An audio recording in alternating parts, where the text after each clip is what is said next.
நாம் நேற்று தினத்தில் சில காரியங்களை பார்க்க தேவன் நமக்கு கிருபைகளை கொடுத்திருந்தார். ஜெபம் அப்படின்னா என்ன அப்படின்னு பார்ப்பதற்கு. ஆமென். அதில் அநேக காரியங்கள் உங்களுக்கு புரிந்திருக்கும் என்று நான் விசுவாசிக்கிறேன்.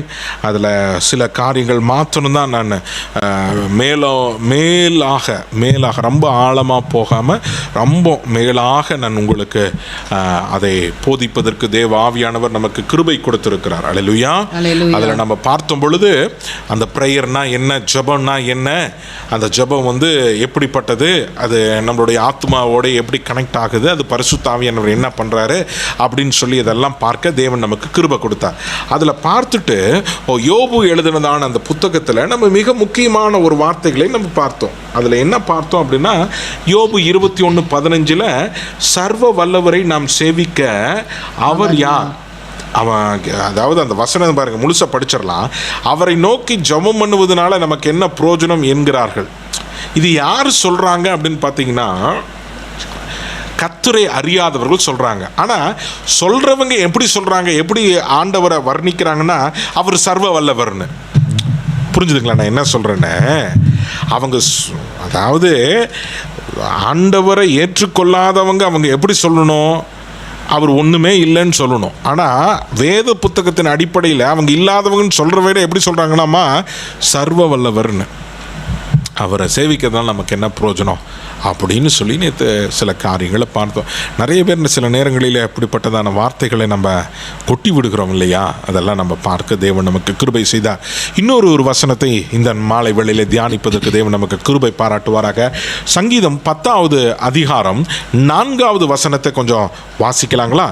சங்கீதம் 10:4. துன்மார்க்கன் தன் கர்வத்தினால், தன்னுடைய கர்வத்தினால் அப்படின்னு என்னதுங்க? பெருமையினால். தன்னுடைய பெருமை, கர்வம் அப்படின்னா அது என்ன சொல்லுவாங்கன்னா, எல்லாமே எனக்கு இருக்குது, நான் எதுக்கு கடவுளை தேடணும், அகந்தன்னு சொல்லுவாங்க தெரியுங்களா? யாருக்குமே அவங்க அடிபடைய மாட்டாங்க. சில பேர்லாம் பாருங்கள், காசு நிறைய வச்சுருக்கிறவங்க, சில பேர்லாம் பதவியில் இருக்கிறவங்க, சில பேர்லாம் அந்த பணபலம்லாம் இருக்கிறவங்க பார்த்திங்கன்னா அப்படியே யாருக்கிட்டையுமே தாழ்மையாக பேச மாட்டாங்க. என்ன அங்கே போ, அதை செய், மரியாதையை கொடுக்க மாட்டாங்க. பார்த்துருக்கீங்களா? ஆமாம். அதாவது பணமோ பதவியோ அல்லது ஒரு நல்ல ஒரு செல்வாக்கு மிகுந்தவங்களாக இருக்கிறவங்க மற்றவங்கள மதிக்க மாட்டாங்க. ஆனால் கிறிஸ்துவர்களாகி நீங்களும் நானும் அப்படி இருக்கக்கூடாது. ஐயா, நான் நல்லா கவனிங்க. உங்களுடைய விசுவாசம் பெருகணும். உங்கள் விசுவாசம் பெருகிறதுக்கு கர்த்தர் மேலே நம்பிக்கை வைக்கணும். நம்பிக்கை வைக்கிறதோடு இல்லாமல் அந்த நம்பிக்கையை வைத்து தான் நீங்கள் ஜெபிக்க வரீங்க. ஜெபிக்க வரும்பொழுது இப்படிப்பட்ட குணநலங்களோடு நீங்கள் ஜெபிப்பீங்கன்னா அந்த ஜெபம் உங்கள் கூரையை விட்டு தாண்டாதுன்னு சொல்லி வசனம் சொல்கிறது. புரிஞ்சுதுங்களா? இந்த கர்வம் நமக்கு இருக்கக்கூடாதாமா. யாருக்கு இந்த கர்வம் யாருக்கு இருக்குது? நார்மலாகவே யாருக்கு கர்வம் இருக்குது? துன்மார்க்கனுக்கு. நீதிமானுக்கு கர்வம் இருக்காது. துன்மார்க்கனுக்கு கர்வம் இருக்கும், நீதிமானுக்கு தாழ்மை இருக்கும். அல்லேலூயா. அல்லேலூயா வராதே. நல்லா கொஞ்சம் கவனிங்க. துன்மார்க்கனுக்கு என்ன இருக்கும்? கர்வம் இருக்கும். நான் யார் தெரியுமா? நான் எவ்வளோ பெரிய ஆள் தெரியுமா? நீ என்கிட்ட பேசுறியா? நான்லாம் எல்லாம் பக்கத்துலேயே நிற்க முடியாது, உன்னை அலைய விட்றேன் பாரு. சில பேர்லாம் பார்த்தீங்கன்னா மன்னிக்கிற இறுதியுமே இருக்காது. நல்லா கவனிங்க, நான் சொல்கிறதான காரியம் இதுதான் கர்வம். இதோடைய கர்வத்தோடைய வெளிப்பாடுகள் நான் சொல்கிறது. சில நபர்கள்லாம் பார்த்தீங்கன்னா பயங்கர கர்வம். அது எப்படி இருக்குன்னா, மன்னிக்க மாட்டாங்க. எப்படி மன்னிக்க மாட்டாங்கன்னா, இப்போ நான் சொல்கிறத ஒருத்தர் கேட்டாதான் மறுபடியும் அவங்க கூடயே நான் பேசுவேன். சப்போஸ் நான் ஒரு காரியத்தை சொல்கிறேன்னா அந்த காரியத்தை அவங்க செய்யலைன்னு வச்சுக்கோங்களேன், அல்லது கீழ்ப்படியலன்னு வச்சுக்கோங்களேன், அடுத்த முறை என்கிட்ட வரும்போது என்ன சொல்லுவேன், அதை பற்றி எனக்கு தெரியாது, நீ அங்கே போ, நீ அவங்ககிட்ட போய்க்கோ, நீ இவங்ககிட்ட போய் கேட்டுக்கோ, நீ எனக்கு தெரியாது. தெரியும், ஆனால் நான் என்னதுங்களை பண்ணுவேன், நான் எதுக்கு உனக்கு உதவி செய்யணும்? இதுதான் துன்மார்க்கருடைய அடிக்கோடு. ஏன்னா ஆண்டவர் என்ன சொல்கிறாருன்னா 70 முறை மன்னிக்க சொல்கிறாரு. நான் அகந்தையினால, என்னுடைய திமிருனால, சரியான வார்த்தையை சொல்லணும்னா திமிரு, உலகத்துடைய வார்த்தை. இந்த கர்வம் எனக்குள்ளார இருக்கிறபடினால நான் சொல்லி நீ கேட்கல, எனக்கு கீழே நீ இருக்கல. நிறைய பேர் பாருங்க, உங்க கூட பழகிறவங்க உங்களோட நண்பர்களாக இருக்கலாம் அல்லது உற்றார் உறவினர்களாக இருக்கலாம், பார்த்தீங்கன்னா ஒருத்தருடைய கொடையின் கீழே வருவதற்கு முயற்சி பண்ணுவாங்க பாருங்க. உங்களை அப்படியே கட்டுப்பாடு பண்ணி அவங்களுக்கு கீழேயே வைக்கிறதுக்கு பிளான் பண்ணுவாங்க பாருங்க. இது எல்லாம் யாருடைய வேலைனா துன்மார்க்கன் செய்கிறதான வேலை. நீங்களும் நானும் யாருக்கு அடிமை? கர்த்தருக்கு, கிறிஸ்துவுக்கு மட்டும் தான் அடிமை. அல்லேலூயா. ஆனா இன்னைக்கு மனிதனுக்கு அடிமையாய் ஒரு மனிதன் இருக்க வேண்டும் என்று சில மனிதர்கள் திட்டமிடுவார்கள். அதெல்லாம் எங்கிருந்தா துன்மார்க்கருடைய அடிக்கோடு. இந்த துன்மார்க்கம் எங்கிருந்து வருகிறது? சாத்தானினால் வருகிறது.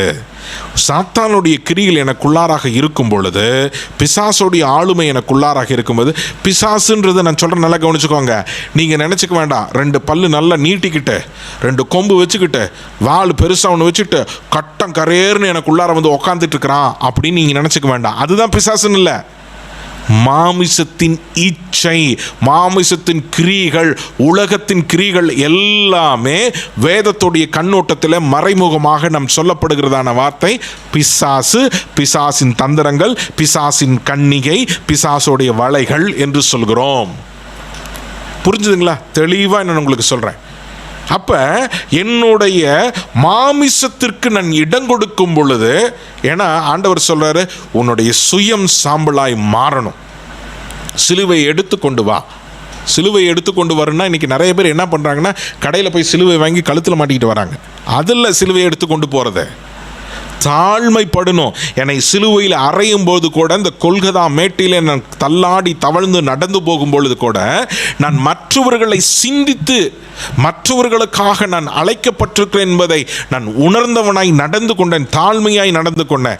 என்னை அவங்க உதாசனப்படுத்தினாங்க, திட்டுனாங்க, காரி துப்புனாங்க, என் சதையை கிழிச்சாங்க, என் விஷம் உள்ள என் தலையில் வச்சு நெருக்கினாங்க.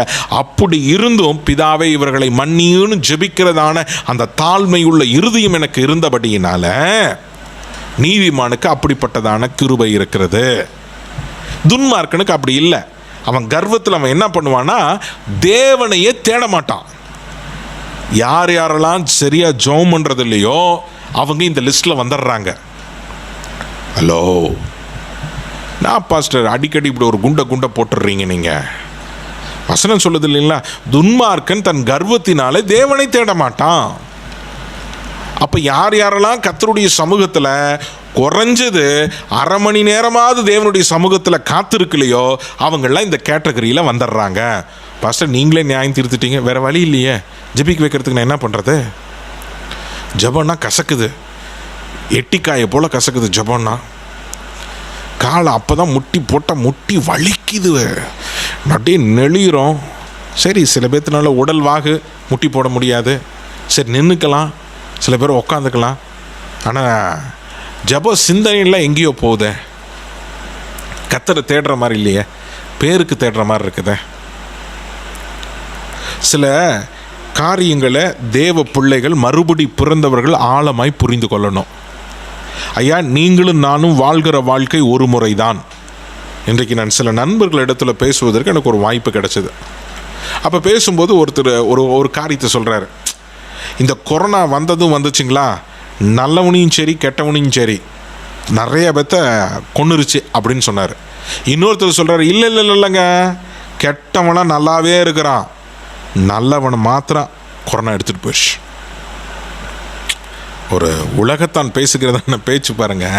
இந்த கொரோனா வந்துச்சு, நல்லவனெல்லாம் கூட்டிகிட்டு போயிடுச்சு, கெட்டவன்லாம் இன்னும் அதிகமாக கெட்டது செய்கிறதுல எவன்டடா எப்படா கெட்டது செய்யலாம் அப்படின்னு நினச்சிட்டு தான் உட்காந்துட்டு இருக்கிறானுங்க அப்படின்னு அவர் சொல்கிறார். ஐயா, நல்ல ஒரு காரியத்தை தெளிவாய் புரிந்து கொள்ளுங்கள். வாழ்கிறது ஒரு முறைதான். இந்த ஒரு முறை முழுமையாய் கர்த்தருக்காய் வாழுவோம், பரிசுத்தமாய் வாழுவோம், உண்மையாய் மறுபடி பிறந்தவர்களாய் வாழுவோம். ஆண்டவர் உங்களிடத்துல காசை கேட்கறதில்ல, ஆண்டவர் உங்களிடத்துல கெடா வெட்ட சொல்கிறதில்ல, பொங்க வைக்க சொல்கிறதில்ல, அன்னதானம் போட சொல்கிறதில்ல, உங்கள் தாலி செயினை கொண்டு வந்து கழட்டி என் உண்டியில் போடுன்னு சொல்கிறதில்ல, இல்லை நீங்கள் உங்களோட முடியை கொடுங்கன்னு சொல்கிறதில்ல, அல்லது நேர்த்தி கடன் ஏதாவது செய்ய சொல்கிறதில்ல. ஆண்டவர் சொல்றதெல்லாம் ஒன்று தான், எனக்காக 1 மணி நேரமாவது விழித்திருந்து ஜெபிக்க கூடாதா? பாஸ்டர் இந்த 1 மணி நேரம் அதெல்லாம் கூட கொடுத்துருவோம் பாஸ்டர். இந்த 1 மணி நேரம் தேவ சமூகத்தில் உட்கார முடியல, ஏன் தெரியுங்களா? உட்காந்துட்டீங்கன்னா நீங்கள் இயேசு கிறிஸ்துவை போல மறுரூபமாக்கப்பட்டு விடுவீங்க. அந்த உட்காந்துடக்கூடாதுன்றது சாத்தானுடைய திட்டம். அவனுக்கு இணைந்து நம்ம போயிடுறோம். ஒவ்வொருவரும் உங்களுடைய ஆவிக்குரிய வாழ்க்கையை இந்த மாலை வேளையில் சிந்தித்து பார்க்கும்படியாய் நாங்கள் தேவனுடைய சமூகத்தில் நான் உங்களை அழைக்கிறேன். தேவ ஜனமே, இந்த மாலை வேளையில் சிந்தித்து பாருங்கள். 1 மணி நேரமாவது கர்த்தருக்காக நீங்கள் தேடுகிறவர்களாய் காணப்படுவீர்கள் என்றால் நீங்கள் தேவனுடைய லிஸ்ட்டில் இருக்கிறீங்க. எந்த லிஸ்ட் தெரியுங்களா? கர்த்தர் உங்களை மகிமைப்படுத்துகிற லிஸ்ட்டில் இருக்கிறீங்க. இந்த 1/2 மணி நேரம், இந்த 10 நிமிஷம், இந்த 15 நிமிஷம் இதெல்லாம் தெரியாது. இப்போ அடுத்ததான் உங்களுக்கு ஒரு கேள்வி வரும், பாஸ்டர் 1 மணி நேரம் ஜெபிக்கிறது என்னத்தை ஜெபிக்கிறது பாஸ்டர்? எங்களுக்கு ஜெபிச்சதையே ஜெபிக்கிறதா, அரைச்சமாவையே அரைக்கிறதா, டெய்லி இதுக்கே ஜெபிச்சா எப்படி பாஸ்டர்? அதுக்காக தான் ஜெபத்தை பற்றி எடுப்பதற்கு தேவன் நமக்கு கிருபை கொடுத்துருக்கிறார். ஜெபத்தில் என்னென்னலாம் வரணும், என்னென்ன விதத்தில் ஜெபிக்கலாம், எப்படி எப்படி ஒவ்வொருத்தரோட ஜெபம் இருக்குது, பாவத்துக்கு எப்படி ஜெபம் பண்ணணும், பரிசுத்தம் அடைவதற்கு எப்படி ஜெபம் பண்ணணும், வல்லமையில் நிறைவதற்கு எப்படி ஜெபம் பண்ணணும், தேவனுடைய வழிகாட்டுதலுக்கு எப்படி ஜெபம் பண்ணணும், தேவன் நம்மளோட குடும்பத்தை பாதுகாக்கிறதுக்கு எப்படி ஜெபம் பண்ணணும், தேவன் நமக்கு எந்த தீங்கும் அணுகாதபடி பாதுகாக்க எப்படி ஜெபம் பண்ணணும், நம்ம தொழில் எப்படி ஆசீர்வாதமாய் மாறுவதற்கு ஜெபம் பண்ணணும். இதெல்லாம் இப்படிலாம் இருக்குதா பாஸ்டர்? சந்தேகம் வருதுங்களோ? இருக்குதுங்க. இது மாதிரிலாம் இப்படிலாம் ஜெபம் பண்ணணும் பாஸ்டர். நிறைய இருக்குது பிள்ளைக்கு ஜெபம். இது எல்லாம் உங்களுடைய சுயநலத்துக்காக சொல்லப்பட்ட ஜெபம். தன்னலம் நோக்காமல் பிறநலம் நோக்க வேண்டும் என்று வசனம் சொல்கிறது இல்லை. பிறனுக்காக அப்படின்னு வரும் பொழுது என் மாவட்டத்திற்காக, என்னுடைய தாலுக்காக்காக, என்னுடைய கிராமத்திற்காக, என்னுடைய நாட்டிற்காக, தமிழ்நாட்டுக்காக, மாநிலத்துக்காக, என்னுடைய நாட்டுக்காக, உலகத்திற்காக, இதில் ஊழியத்திற்காக, ஊழியம், டிவி ஊழியம், பத்திரிக்கை ஊழியம், டிராக்ஸ் ஊழியம், தொலைக்காட்சி ஊழியம், எவ்வளவோ ஊழியங்களுக்கு, எல்லா ஊழியர்களுக்காக, ஊழியத்தோட குடும்பங்களுக்காக, ஊழியத்தோட பிள்ளைகளுக்காக, தன்னோட சபை வளர்ச்சிக்கு பல சபை நிறைய பேர் கட்டாமல் இருக்கிறாங்க, அவங்களுக்காக, கர்த்தருடைய எழுப்புதலுக்காக, நிறைய பேர் ரட்சிக்கப்படுவதற்காக, நிறைய இன்னும் சுவிசேஷங்கள் அறிவிக்கப்படாத இன்னும் பல கிராமங்கள் இருக்குது. சில இடங்களெல்லாம் எல்லைகள் மூடப்பட்டிருக்குது. அந்த எல்லைகள் எல்லாம் துறக்கப்படணும். தியாலஜி படித்தவங்களுக்கு தெரியும். 10 விண்டோன்னு சொல்லுவாங்க, 10:4 40 என்னமோ சொல்லுவாங்க விண்டோஸ். அந்த ஏரியாகளில் 10:40 அப்படின்னா அந்த ஈக்குவேட்டரோட லைனில் வந்துட்டு அவங்க பிரிக்கிறாங்க. உலகத்தை மத்திய ரேகையிலிருந்து பிரிக்கிறாங்க. ஈக்குவேட்டர் லைனும் அதுக்கு உண்டான இதுக்கும் பிரித்து 10:40 அந்த விண்டோஸ்லாம் இன்னும் சுவிசேஷங்கள் அறிவிக்கப்படலை. அதற்காக ஜெபிக்கணும். எவ்வளவோ ஜெபங்கள் இருக்குது பாஸ்டர். எங்களுக்காக 2 ஸ்தோத்திரம் பண்ணி போகிறதுலையே எங்களுக்கு முடியல. இதெல்லாம் உட்காந்து ஜெபிப்பவர்கள் தான் கிறிஸ்துவர்கள் எனப்படுவார்கள். மற்றபடி எனக்காக மற்றும் என் குடும்பத்திற்காக, என் பிள்ளைகளுக்காக நான் கர்த்தரை தேடுவேன் என்றால் நான் பெயர் கிறிஸ்துவனாய் வாழ்கிறேன். உண்மையை போட்டு உடைச்சிட்டேன். எனக்காக, என் குடும்பத்துக்காக, என் பிள்ளைகளுக்காக மாத்திரம் நான் ஜெபிப்பதற்காக ஆண்டவரை தேடி ஓடி வந்துட்டேன்னா, என் சுயநலத்திற்காக நான் கர்த்தரை தேடுவேன் என்றால் நான் பெயர் கிறிஸ்துவன். உண்மையாய் மனமாறிய கிறிஸ்துவனாய் இருப்பேன் என்றால் சுவரை அடைக்கத்தக்கதாக ஒருவனை தேடுகிறேன் என்று ஆண்டவர் சொல்லும்போது, இதோ அடியேன் இருக்கிறேன் என்று ஏசையா சொன்னது போல நானும் ஆண்டவரே துறப்பில் நிற்பதற்கு நானும் என் குடும்பமும் ஆயத்தமாக இருக்கிறோம் என்று நிற்போம். பாஸ்டர், எங்களுக்கு குடும்பத்தில் இருக்கிற பிரச்சனையே தலை தூக்கிட்டு ஆடுது பாஸ்டர். அந்த பிரச்சனையை போக்குறதுக்கே எங்களால் முடியல. அதுக்கே நாங்கள் இன்னும் 10 வருஷம் ஜெபம் பண்ணால் கூட நிறைவேறாது. 10 வருஷம் இல்லை, அது 1000 வருஷம் ஆனாலும் உங்கள் குடும்ப பிரச்சனை தீராது. ஏன் தெரியுங்களா? முதல்ல கர்த்தரை உண்மையாய் தேட பழகிக்கணும். சுயநலமற்றவர்களாய் தேவனை எதற்காய் தேடுகிறோம் என்பதை அறிவோடு நாம் தேடும் பொழுது, தாழ்மையாகி தேடும் பொழுது கர்த்தர் உங்களுடைய குடும்பத்துடைய காரியங்களை சீர்படுத்துவார். அல்லேலூயா. நல்லா கவனிச்சுக்கோங்க நான் என்ன சொல்கிறேன்னு. நீங்கள் மற்றவங்களுக்காக ஜெபம் பண்ணுங்க, உங்களுடைய கூடைகள் முழுவதும் ஆசீர்வாதமாய் நிரப்பப்படும். அல்லேலூயா. யோபு தன்னுடைய சிநேகிதனுக்காக ஜெபித்தான், யோபு ரெட்டத்தனையாய் பெருகினான். சத்தியத்தெல்லாம் கேட்குறோம் பாஸ்டர், ஆனால் ஜெபம் பண்ணும்போது எங்களுக்கு அந்த எண்ணமே வரமாட்டேங்குது பாஸ்டர். சில பேர் என்ன தெரியுங்களா, சூப்பர் டெக்னாலஜி வளர்ந்ததுனால பயங்கரம் சூட்டிப்பாக இருக்கிறாங்க. எப்படி தெரியுங்களா, குடும்ப ஜெபத்தில் மட்டும்தான் மற்றவங்களுக்கெல்லாம் ஜெபிப்பாங்க. தனி ஜெபத்தில் சும்மா ஸ்தோத்திரத்தை மட்டும் எடுத்துகிட்டு 2 நிமிஷத்தில் ஆமேன் அப்படின்ட்டு போட்டு போயிட்டே இருக்கிறாங்க.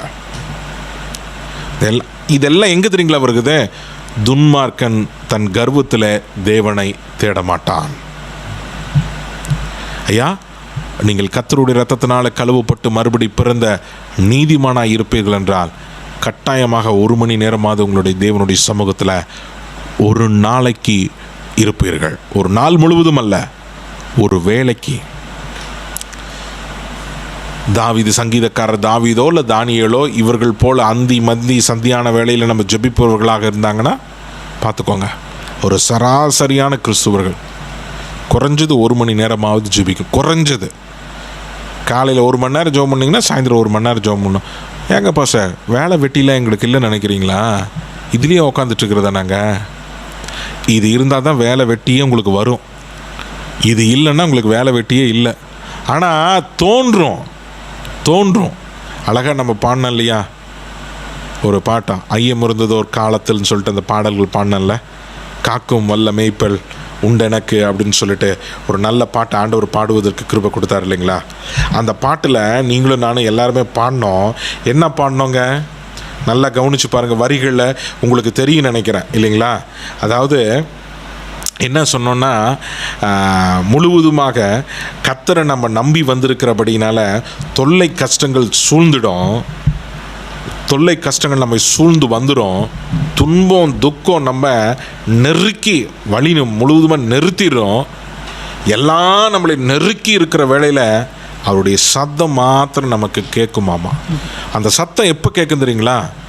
டெய்லி நீங்கள் உங்கள் தேவனோடு, உங்கள் பிதாவோடு, உங்கள் தந்தையோடு பேசி பேசி பேசி பேசி நீங்கள் மகிழும் பொழுது தான் தேவனுடைய காரியம், தேவனுடைய சத்தம் உங்களுக்கு கேட்கும்படியாய் ஆண்டவர் மாற்றுகிறார். அல்லேலூயா. நல்லா இந்த மாலை வேளையில் காரியத்தை நல்லா தெளிவாய் புரிந்து கொள்ளுங்கள் தேவ ஜனமே. இந்த மாலை வேளையில் கர்த்தர் உங்களோடு பேசுவாராக. சரி, அந்த வசனத்தை கொஞ்சம் சீக்கிரமாக வாசிக்கலாங்களா? மறுபடியும் 10:4. துன்மார்க்கன் தன் கர்வத்தினால் தேவனை தேடான், அவன் நினைவுகள் எல்லாம் தேவன் இல்லை என்பதே. அப்ப தேவன் இல்லைன்னு சொல்றவனா யாருங்க? இயேசு கிறிஸ்து இல்லை என்று சொல்றவனா யாருங்க? துன்மார்க்கன். நல்லா கவனிச்சுக்கோங்க. அப்படின்னா அவன் என்ன அர்த்தம்னா, துன்மார்க்கனை வகையாக இருக்குன்னா நீங்கள் போய் சங்கீதங்களில் எடுத்து நீங்கள் வாசித்தீங்கன்னா, நீதிமொழிகளை எடுத்து வாசிங்கன்னா இன்னும் நல்லா இருக்கும். நல்ல தெளிவாக பேசுவார் துன்மார்க்கன் யாருன்னு சொல்லிட்டு. அவங்களோட எண்ணெல்லாம் என்ன தெரியுங்களா? இயேசு கிறிஸ்து இல்லை, இருக்குன்னு சொல்லிட்டாருன்னு வச்சுக்கோங்களேன், ரட்சிப்பு உண்டு இல்லை. அப்போ நம்ம கேட்போம், ஏன்டா நீ ரட்சிக்கப்படலன்னு கேட்போம், ஏன்டா இன்னும் அக்கிரமத்திலே வாழ்கிறன்னு கேட்போம். அதனால் இல்லைன்னே சொல்லிட்டோம்னு வச்சுக்கோங்களேன். அப்படிலாம் ஒருத்தர்லாம் இல்லைப்பா, அவரெல்லாம் சும்மாப்பா, அவங்க என்னமோ செத்தாங்களாமா, 3ஆம் நாள் உயிரோடு வந்தாராமா, அதையும் நீங்கள் நம்பிக்கிட்டு கையை தட்டி அல்லேலூயா அல்லேலூயான்னு பாடுறீங்க. அதெல்லாம் சும்மாப்பா. நாட்டுக்கு சுதந்திரம் வாங்கி கொடுத்ததான நம்மளுடைய தேச தந்தை மகாத்மா காந்தி அவர்கள் ஆண்டவராகிய இயேசு கிறிஸ்துவோடைய மலப்பிரசங்கத்தை பார்த்து அவர் பிரமித்து போய் சொல்கிறாரு, இப்படி ஒரு கடவுளை நான் பார்த்ததில்லை என்று. சாமி விவேகானந்தர் சொல்கிறார், நீங்கள் மோட்சம் அடையணும்னா இயேசு கிறிஸ்துவை பின்பற்றுங்க அப்படின்னு சொல்லிட்டு சாமி விவேகானந்தர். இதெல்லாம் ஏற்கனவே நான் உங்களுக்கு சொல்லியிருக்கிறேன், இப்போ சொல்ல வேண்டிய அவசியம் இல்லை, சொல்லுகிறேன். அப்போ நீங்களும் நானும் என்ன பண்ணணும்? தேவன் இருக்கிறார் என்ற நம்பிக்கையோடு தேவனை தினந்தோறும் தேட வேண்டும். இப்படி தேடும் பொழுது தான் இந்த ஜெபம் பயனுள்ளதாக மாறும். சரி, இப்போ நான் 2 காரியங்கள் நான் சொன்னது என்ன சொன்னேன்னா, முதல்ல உங்களுக்கு வேறுபாடை நான் காமிக்கிறேன். யாரெல்லாம் தேவனை தேட மாட்டாங்க, யாரெல்லாம் தேவனை தேடுவார்கள் என்று. இன்னொரு வசனத்தை கொஞ்சம் வாசிக்கலாங்களா? சங்கீதம் 14:1-2. சங்கீதம் 14:1-2 வாசிக்கலாங்களா? தேவன் இல்லை என்று மதி கெட்டவன் தன் இருதயத்திலே சொல்லிக் கொள்கிறான், அவர்கள் தங்களை கெடுத்து அருவருப்பான காரியங்களை செய்து வருகிறார்கள். அருவருப்பான கிரியைகளை செய்து வருகிறார்கள். நன்மை செய்கிறவன் ஒருவனும் இல்லை. நன்மை செய்கிறவன் ஒருவனும் இல்லை. ஐயா, கொஞ்ச நேரத்துக்கு முன்னாடி நான் ஒரு சில காரியத்தை நான் விளக்கினேன். கர்வத்தில் இருக்கிறவன் மற்றவனுக்கு உதவி செய்ய மாட்டான்னு சொன்னேன். ஞாபகம் இருக்குங்களா? இங்க பாருங்க, வசனம் என்ன சொல்லுதுன்னா, தேவன் இல்லை என்று மதி கெட்டவன் தன் இருதயத்தில் சொல்லிக் கொள்கிறான். இல்லப்பா, அப்படிலாம் ஒருத்தர் இல்லப்பான்னு. அவர்கள் தங்களை கெடுத்து அருவருப்பான கிரிகளை செய்து வருகிறார்கள். அருவருப்பான கிரியைகள்னா அருவருப்பான காரியங்கள் வேத புத்தகத்தில் போய் லேவியராகமத்தில் பாருங்க. இதெல்லாம் நான் அருவருக்கிறேன் அப்படின்னு ஆண்டவர் சொல்லுவார். அதை எல்லாம் ஒன்று விடாமல் நிறைவேற்றுகிறவர்கள். அவர்கள் சொல்லிட்டு என்ன சொல்றாங்க, அப்படிப்பட்டவங்க, கர்த்தருடைய வார்த்தைக்கு கீழ்ப்படியாதவங்க, நன்மை செய்கிறவன் ஒருவனும் அவனிடத்துல நீங்க பார்க்க முடியாது. ஒருத்தங்கூட அந்த கேங்கில், அந்த இடத்துல, அவங்க இருக்கிறதான ஸ்தலத்தில் ஒருத்தங்கூட நன்மை செய்ய மாட்டான். ஆண்டவர் இன்னொரு இடத்துல சொல்றாரு, உனக்கு திராணி இருக்கும் பொழுது, உனக்கு பலன் இருக்கும் பொழுது நன்மை செய்யாதபடி நீ உன்னுடைய கரங்களை மடக்கி கொள்வாய் என்றால் தேவன் கணக்கு கேட்பார். பாஸ்டர், இதெல்லாம் எங்களுக்கு தெரியாது பாஸ்டர். அதுக்கு தான் வேதத்தை படிக்க சொல்றதுங்க. நன்மை செய்யும் பொழுது, எனக்கு நன்மை செய்வதற்கு திராணி இருக்கும் பொழுது, என் கதவை நான் அயலானுக்காக அடைக்கும் பொழுது கர்த்தர் நியாய தீர்ப்புகளை கொண்டு வந்து நிறுத்துவார். நான் கூப்பிடும் போது கர்த்தர் அந்த கதவை அடைத்து விடுவார். நல்லா புரிஞ்சுதுங்களா? இன்னைக்கு நிறைய பேர் இருக்கிறோம். நிறைய பேர் என்னால் உதவி செய்ய முடிஞ்சும் நான் செய்ய மாட்டேன். ஏன்னா நான் எதுக்கு செய்யணும்? நீ என்ன, நீங்கள் என்னை துதித்து பாடுறியா? எனக்கு நன்மையான காரியத்தை நீ செய்கிறியா? நீயே என்கிட்ட முதல்ல நீ என்ன இது பண்ணுற? நீயே என்கிட்ட முதல் நீ உன்னோட ஐக்கியமே என்னிடத்துல சரியில்லையே. சரியில்லாதவங்க நான் எதுக்கு ஏன் செய்யணும்? செய்யாதீங்க. என்னிடத்துல சில பேர் சொல்லுவாங்க, அப்படியே பாஸ்டர் இந்த மாதிரி இவங்க இந்த மாதிரி இருக்கிறாங்க பாஸ்டர், நான் செய்யலை பா அப்படிங்கிற பிரதர். சரிங்க பிரதர், பேச முட்டுறோம். ஏன்னா நியாயம் தீர்ப்பது நான் அல்ல, கர்த்தர் தான் அவரும் நியாயம் தீர்ப்பார். சத்தியத்தை பேச வேண்டியது என்னுடைய வேலை. நல்லா சொல்ற பாருங்க, இதெல்லாம் சத்தியம், இதெல்லாம் நீங்க கடைபிடிக்க வேண்டும். கடைபிடிக்கிறதும் கடைபிடிக்காதும் அது உங்களுடைய விருப்பம். போதிக்க வேண்டியது என்னுடைய விருப்பம். என்னுடைய கை சுத்தமாய் இருக்க வேண்டும் என்பதற்காக சத்தியத்தை சத்தியமாய் போதிக்கிறேன். காதுள்ளவன் கேட்க கடவன், கேட்டு அந்த வசனத்தின்படி கீழ்ப்படிந்து நடக்கிறவன் தேவனுடைய இரக்கத்தையும் ஆசீர்வாதத்தையும் பெறுகிறான். அல்லேலூயா. சிம்பிள். நான் போய் எங்க பிரதர் நீங்கள் இதை செய்யலை, நீங்கள் இப்படி செஞ்சுருக்கலாம்னா 4 வார்த்தை தேவையில்லாத வார்த்தை வரும். உடனே இந்த பாஸ்டர் அவங்களுக்கு சப்போர்ட் பண்ணி பேசுகிறாரு, நமக்கு சப்போர்ட் பண்ணி பேச மாட்டேங்கிறாரு. தேவையில்லாத ஒரு குழப்பம், பிரச்சனை. ஏற்கனவே தெரியுது உங்களுக்குள்ள சாத்தான் உட்காந்து இருக்கிறான்னு. அந்த சாத்தான் தான் இதெல்லாம் கிரியை செஞ்சுட்டு இருக்கிறான்னு தெரியுது. தெரிஞ்சுட்டு நான் போய் எதுக்கு சாத்தான் சும்மா இருக்கேன், சாத்தான் கூட நான் போய் உட்காந்து நான் சண்டை போட்டுக்கிட்டு என்னுடைய ஆவிக்குரிய வாழ்க்கையை நான் முழுவதுமாக இழந்துட்டு உட்காந்துட்டு இருக்கணும்? அது ஆண்டவர் உங்களுக்கு உணர்த்துவார். எப்போ உணர்த்துறாரு நீங்கள் அன்னைக்கு மனம் திரும்புங்க, போங்க. அது வரைக்கும் அடியை வாங்குங்க.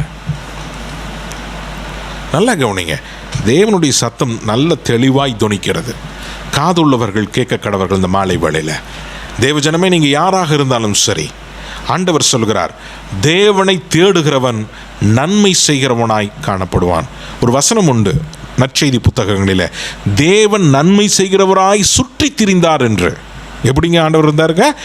தேவன் நன்மை செய்கிறவராய் அங்க முழுவதும் இஸ்ரவேல் தேசங்களிலே அங்க இருக்கிறதான பாலஸ்தீனங்களில் முழுவதுமாக சுற்றி திரிந்தார். அல்லேலூயா. ஆமென். தேவனை சார்ந்தவர்கள் நாம், தேவனுடைய பிள்ளைகள், தேவனுடைய குமாரர்களாக இருக்கிற நாம் தகப்பனை போல தானே இருக்கணும். சில இதுங்க தகப்பனை போல இருக்காதுங்க. சில இது வித்தியாசம், தகப்பனும் போல இருக்காது, தாயும் போல இருக்காது, வித்தியாசமாக இருக்கும். ஏன் ஒரே ஒரு காரியம் சொல்லுகிறேன், நீங்களும் நானும், என்னோட வார்த்தை நன்றாய் புரிந்து கொள்ளுங்கள் தேவஜனமே, நானும் நீங்களும் வேஷம் போடலாம். ஒரு நாள் மழை வரும் பொழுது இந்த வேஷம் கிளைந்து போகும் பொழுது எல்லாரும் பார்த்து சொல்லுவார்கள், நீயா நீயா நீயா என்று கரங்களை விரல்களை நமக்கு நேராக நீட்டும் பொழுது நாம் எந்த அளவுக்கு அவமானப்பட்டு நிற்குவோமோ அந்த அளவுக்கு நிற்போம். தயவாய் சொல்லுகிறேன், தேவனுடைய பட்சத்தில் திரும்பும் பொழுது ஜெபத்தில் மறுபடி பிறந்தவன் அவனுடைய ஜெபம் எப்படி இருக்க வேண்டும் என்கிறதான காரியங்களை வரும் நாட்களில் பார்க்க போகிறோம். தேவ ஆவியானவர் நமக்கு கிருபை பாராட்டுவார். இந்த மாலை வேளையில் உங்களோடு ஆண்டவர் பேசுவாராக. நல்ல கவனிங்க. தேவன் இல்லை என்று மதிக்கேடன் சொல்லுகிறான். ஏன் தெரியுங்களா? அவன் தேட மாட்டான். தேவன் இருக்கிறார் என்றால் நீதிமான் தேடுவான். தன் இருதயத்தில் சொல்லிக் கொள்கிறான். என்ன தெரியுங்களா சொல்கிறான்? கர்த்தரே இல்லைன்னு சொல்கிறான். அவனுடைய கிரியைகள் எப்படி தெரியுங்களா? அருவருக்கத்தக்க கிரியைகள். பார்த்து நான் அப்பா சூப்பராக பண்ணியிருக்காருப்பா, நல்லா செஞ்சுருக்கார் சொல்ல முடியாது. மோசமான கிரியை. நன்மை செய்கிறவன் ஒருவரும் இல்லை. அல்லேலூயா. ஆமென். ரெண்டாவது வசனம் வாசிங்களே. தேவனை தேடுகிற உணர்வுள்ளவன் உண்டோ என்று பார்க்க கர்த்தர் பரலோகத்திலிருந்து மனுபுத்திரை கண்ணோக்கினார். அல்லேலூயா. ஆமென். ஐயா, தேவனை தேடுகிற உணர்வுள்ளவன் உண்டோ என்று கர்த்தர் பார்க்கிறார். நீங்கள் ஜெபம் பண்ணுறதை உங்களோட அம்மா பார்க்குறாங்களா, அப்பா பார்க்குறாங்களா, கணவன் பார்க்குறாரா, மனைவி பார்க்குறாங்களா, பாஸ்டர் பார்க்குறாங்களா? இவங்களுக்காக நீங்கள் ஜெபிக்காதீங்க. தேவன் வானத்திலிருந்து பரலோகத்திலிருந்து மனுபுத்திரனை நோக்கி பார்க்கிறார். இவர்கள் ஜெபிக்கிறார்களா, வேதம் வாசிக்கிறார்களா என்று நல்லா கவனிச்சுக்கோங்க. சில பேர்லாம் என்ன தெரியுங்களா பண்ணுவாங்க?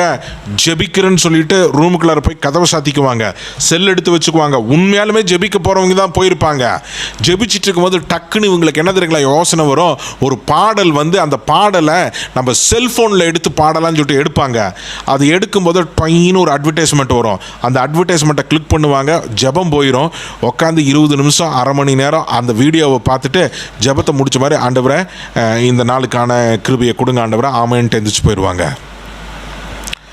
ஜெபிக்கிற அறையில் உங்களுடைய செல்போன்கள் அணைத்து வைக்கப்படுவதாக. தாழ்மையான ஒரு வேண்டுகோள். நீங்கள் தேவனிடத்தில் மாத்திரம் பேசுகிறவர்களாய் காணப்படுவீர்கள் என்றால் அவருடைய இறுதியும் உங்களோட இறுதியும் பரிசுத்த ஆவியானவர் இணைத்து விடுவார். தேவனுடைய சகலவித ஆசீர்வாதமும் நன்மையும் உங்களை நிரப்பும். அல்லேலூயா. ஆமென். நல்லா கொஞ்சம் கவனிங்க. கடைசியாக ஒரு வார்த்தையை சொல்லி நான் நிறைவு செய்கிறேன். தேவனை தேடுகிற உணர்வு. இன்னைக்கு நான் ஜெபம் பண்ணேன்னா என்னுடைய தகப்பனார் அந்த அந்த வசனம் இன்னும் நான் எடுத்து வைத்திருக்கிறேன். அந்த வசனத்தை எனக்கு நினைவு தெரிஞ்சு நான் ரொம்ப சிறு பையனாக இருக்கும் பொழுது அந்த வசனத்தை கொண்டு வசனம்னா அவராக அந்த வசனத்தை இப்படி வடிவமைத்து கொடுங்க அப்படின்னு சொல்லி கொண்டு என்னோடய வீடுகளில் மாட்டினார். இன்று நீ வேதம் வாசித்தாயா, இன்று நீ தேவனோடு பேசினாயா, அப்படியே ஒரு பெருசாக அப்படி ஒரு போர்டு அங்கே போட்டு அங்கே இருக்கும். அது பார்க்கும்போதெல்லாம் குத்தும். ஐயோ இன்னைக்கு ஜெபம் பண்ணலையே. எப்போ தெரியுங்களா அந்த உணர்வு வந்துச்சு? மறுபடி பிறந்ததுக்கப்புறம். மறுபடி பிறக்கிறதுக்கு முன்னாடி இது வரவே வரல. எனக்கு பாவத்தில் தானே நான் உழந்துட்டுருக்கிறேன். அப்போ இதெல்லாம் எனக்கு வராது.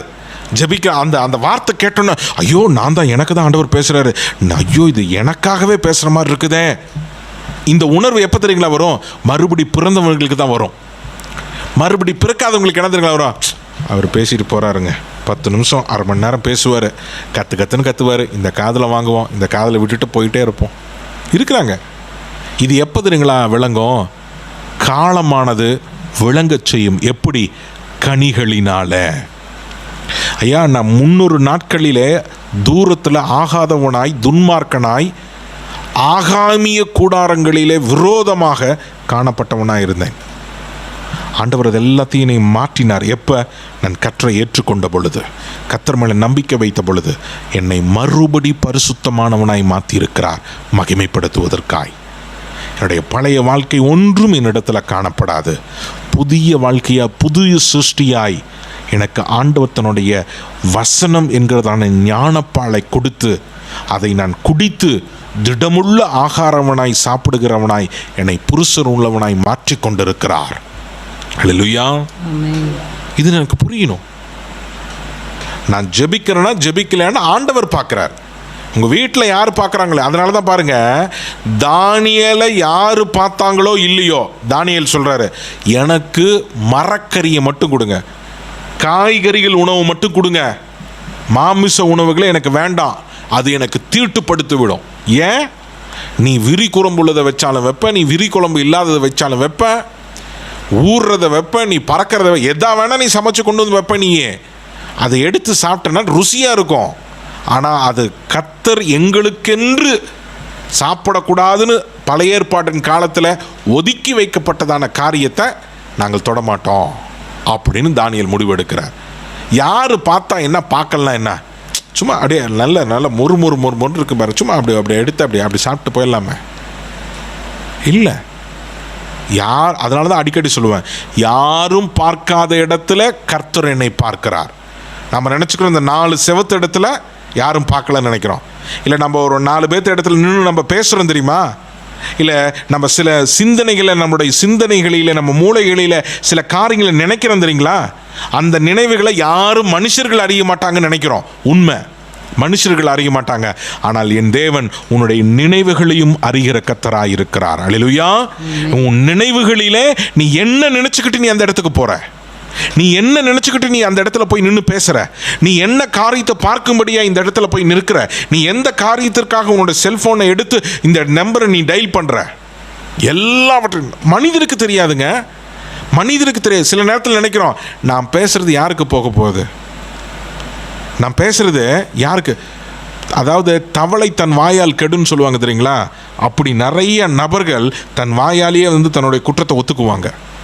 தெரியாமையே, அவங்களுக்கு தெரியாமையே அவங்களே வந்து உளருவாங்க.